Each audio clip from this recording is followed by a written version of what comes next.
91.2 FM पर आप सुन रहे हैं उत्तराखंड मुक्त विश्वविद्यालय का कम्युनिटी रेडियो हेलो हल्द्वानी। आज मनोविज्ञान विभाग से मैं डॉक्टर भाग्यश्री जोशी और मेरे साथ हैं विनीता पंत। आज हम आपके सामने लेकर आए हैं एक विषय जिसका शीर्षक है अल्जाइमर, कारण एवं बचाव। तो जानते हैं इसके बारे में कुछ विनीता मैम से। तो विनीता, आप कुछ बताना चाहेंगी? मैम, एक कहानी से शुरुआत करते हैं। लौरा की कहानी। लौरा नाम की एक महिला थी जो 52 वर्ष की थी। लौरा की 2 बेटियां थी जिनका अपना परिवार था, वो उन दोनों की शादी हो चुकी थी। और लौरा के अगर व्यक्तित्व की बात करें तो लौरा एक खुश मिजाज महिला हुआ करती थी। उनको दूसरों के साथ उठना बैठना, घुलना मिलना काफ़ी पसंद था। इसके साथ ही वो बच्चों के साथ समय बिताना पसंद करती थी, बच्चों के साथ खेलती थी, एडवेंचरस एक्टिविटीज़ करती थी। लौरा को लिखने, पढ़ने और पेंटिंग बनाने का बहुत शौक था। लेकिन कुछ वर्ष पूर्व लौरा और उनके पति के बीच में जो संबंध थे वो बिगड़ गए और उन दोनों का आपस में डिवोर्स हो गया। इस वजह से लौरा थोड़ी परेशान रहने लगी, मानसिक रूप से अशांत भी रही और उनके व्यवहार में काफ़ी परिवर्तन देखने को मिले। उनकी बेटियों ने इस चीज़ को थोड़ा नज़रअंदाज किया क्योंकि उन्हें लगा कि शायद अभी माता पिता के बीच में जो अनबन हुई है उससे हमारी मम्मी के जो व्यवहार है उसमें परिवर्तन आ रहे होंगे। लेकिन कुछ समय बीतने के बाद उनके जो व्यवहार के परिवर्तन थे वो गंभीर रूप लेने लगे और इस तरफ ध्यान तब गया जब देखा गया कि लौरा गाड़ी चलाते चलाते यह भूल जाती थी कि हॉर्न कहाँ से दबाना है या ब्रेक कहाँ से दबाना है, और इसी के चलते कई बार उनकी गाड़ी का एक्सीडेंट हो गया। और इसके साथ ही घर में देखा जाता था कि कई बार लौरा अपने कपड़े लेकर फ्रिज में डाल आती थी, रख आती थी, और घर की कुछ जो सामान होते थे जैसे कि सजावट का सामान, फूलदान आदि, उनको लेके वो वॉशिंग मशीन में डालकर रखाती थी। और अपने जो उनके ग्रैंड चिल्ड्रंस थे उनको देख के वो उनको भूल जाती थी कि ये कौन है। तो ये सब देखते हुए उनकी बेटियों को लगा कि नहीं, ये कुछ गंभीर समस्या है, शायद इसका कुछ और रीज़न है, ये सिर्फ उस डाइवोर्स की वजह से नहीं है। तो उनको लेकर न्यूरोलॉजिस्ट के पास गए और न्यूरोलॉजिस्ट ने कुछ वर्बल टेस्ट किए, MRI किया और उसके बाद उन्होंने टेस्ट कन्फर्मेशंस किए और उसके बाद उन्होंने बताया कि इनको अल्जाइमर रोग है, ये अल्जाइमर रोग से पीड़ित हो गई हैं और उनको अल्जाइमर रोग के बारे में समझाया गया।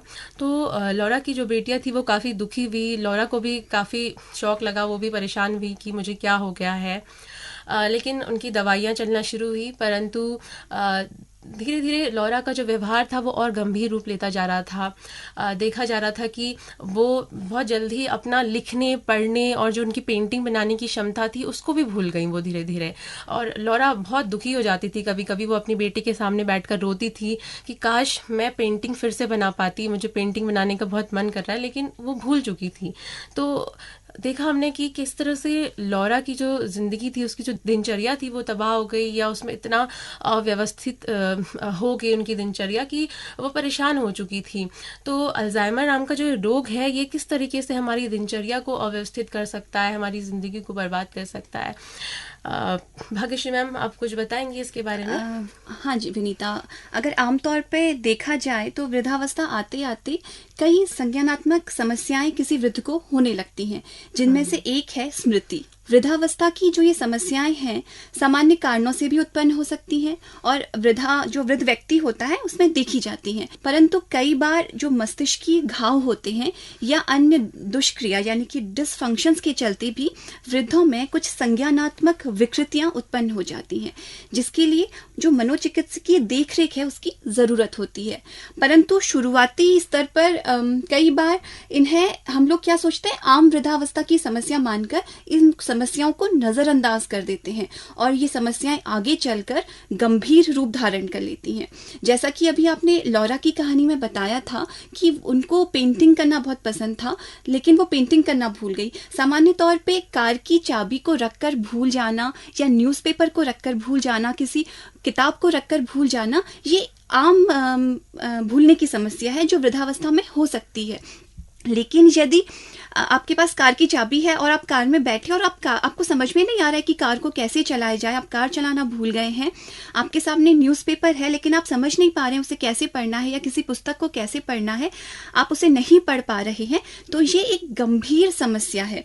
वृद्धावस्था में होने वाली कई संज्ञानात्मक समस्याओं में से एक है अल्जाइमर, जो कि डिमेंशिया का एक हिस्सा है। डिमेंशिया जिसमें व्यक्ति की अनेक संज्ञानात्मक प्रक्रियाओं में इस स्तर की कमी हो जाती है जिससे उसकी दिन प्रतिदिन के जो दैनिक कार्य होते हैं वे बाधित होने लगते हैं। ये एक सिंड्रोम है जो कई रोगों का प्रतिफल माना जाता है।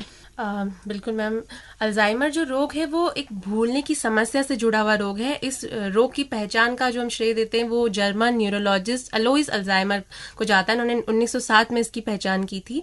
और अगर इसके जैविक आधारों को देखा जाए तो मस्तिष्क में जो कॉर्टेक्स क्षेत्र है उसमें एक माना जाता है अपलटावी क्रमिक ह्रास होने लगता है, यानी कि इरिवर्सिबल डिजेनरेशन होने लगता है। और इसके कारण उसमें जो भी व्यक्ति होता है उसमें स्मृति दोष आने लगता है और विभिन्न तरह के संज्ञानात्मक दोष उसमें आने लगते हैं। और जो रोगी का व्यक्तित्व है वो काफी बदल जाता है, वो सामूहिक रूप से अस्थिर हो जाता है, हॉस्टाइल नेचर का होने लगता है, उसमें पैरानोइया या व्यामोह के लक्षण भी देखने को मिलते हैं। और धीरे धीरे व्यक्ति जो है वो इस स्तर पर पहुंच जाता है कि वो दैनिक दिनचर्या के कार्य नहीं कर पाता, जैसा कि हमने कहानी में भी देखा था।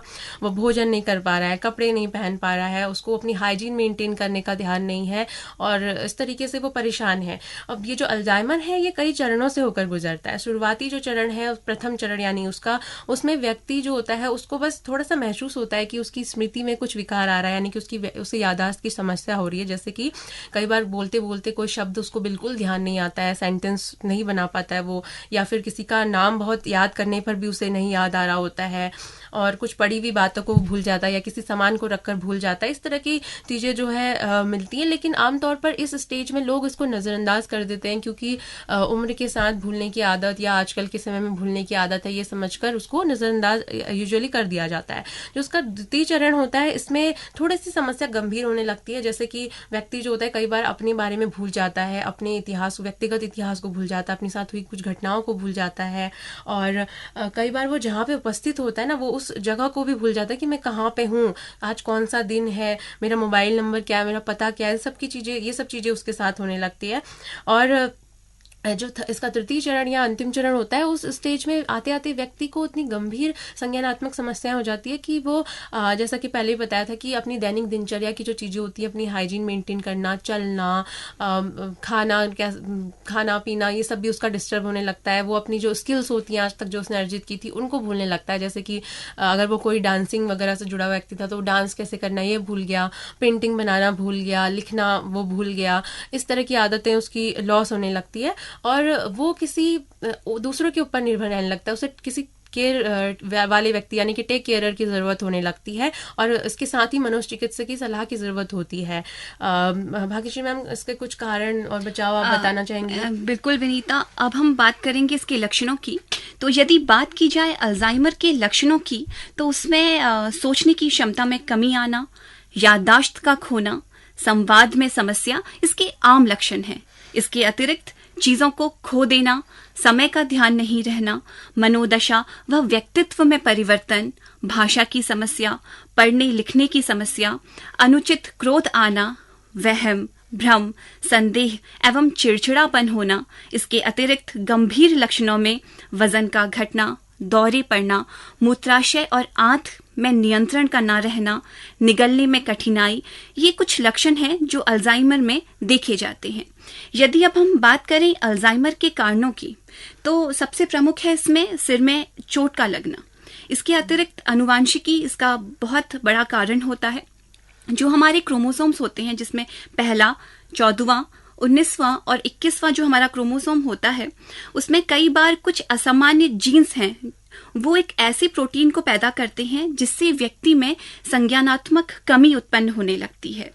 इस बीमारी में मस्तिष्क में 2 प्रोटीन एमिलॉइड बीटा और टाउ का निर्माण होता है जो न्यूरॉन्स की कार्यशैली को बाधित करते हैं या हम कह सकते हैं उसमें बाधा उत्पन्न करते हैं। इसके अतिरिक्त कार्डियोवैस्कुलर डिजीज, एसिटिल कोलाइल के निम्न स्तर के रोगियों में भी जो अल्जाइमर है इसके होने की संभावना देखी गई है। कुछ ऐसे परीक्षण हैं जिससे अल्जाइमर रोग का पता लगाया जा सकता है, जिसमें एमआरआई, सीटी स्कैन और कई मनोवैज्ञानिक परीक्षण, जिसमें कौशल, ध्यान और स्मृति से संबंधित ऐसे कुछ परीक्षण हैं जिसके द्वारा अल्जाइमर का पता लगाया जा सकता है। कुछ मिथक ऐसे हैं जो ये मानते हैं कि अल्जाइमर सिर्फ वृद्धों की बीमारी है, परंतु अध्ययनों में ये देखा गया है कि युवा भी आज इस बीमारी से अछूते नहीं रह गए, और इसके पीछे का जो कारण है वो है खराब जीवन शैली का होना। चूंकि अल्जाइमर का अभी तक कोई इलाज संभव नहीं है, लेकिन उपयुक्त समय पर दवा लेने से, सर में चोट लगने से बचाव करने से, हृदय संबंधी रोगों या फिर आघात से बचाव, सही खान पान, व्यायाम, प्रसन्न वातावरण के द्वारा अल्जाइमर के रोग से बचाव किया जा सकता है। कई अध्ययनों में ये देखा गया है कि बौद्धिक गतिविधियों से जुड़े रहना, जैसे कि न्यूज़पेपर पढ़ना, ज्वलंत मुद्दों पर बातचीत करना, पहेलियों को सुलझाना आदि से संज्ञानात्मक समस्याओं को रोका जा सकता है। आज हमारा ध्येय आप सभी के सम्मुख अल्जाइमर को लेकर आने का इसलिए था क्योंकि एक तो ये हमारे एमए मनोविज्ञान के चतुर्थ सेमेस्टर में क्लिनिकल साइकोलॉजी का एक टॉपिक है, तो इससे हमारे जो स्टूडेंट्स हैं उन्हें फायदा होगा। इसके अतिरिक्त आज हमारे जो जितने भी लोग हैं उनके सम्मुख एक अल्जाइमर के बारे में जागरूकता जो है वो बहुत कम है, तो इससे ज़रूरी है कि सभी लोग जानें कि अल्जाइमर क्या है, उसके क्या कारण हो सकते हैं और किस प्रकार से बचाव किया जा सकता है। इस अल्जाइमर रोग के विषय में जागरूकता फैलाने के लिए प्रतिवर्ष 21 सितंबर को विश्व अल्जाइमर दिवस के रूप में मनाया जाता है। तो आज आपने जाना कि अल्जाइमर क्या होता है, इसके कारण क्या है और इससे बचाव कैसे किया जा सकता है। तो इसी के साथ मैं और विनीता अपनी वाणी को यहीं पर विराम देना चाहेंगे। नमस्कार। धन्यवाद।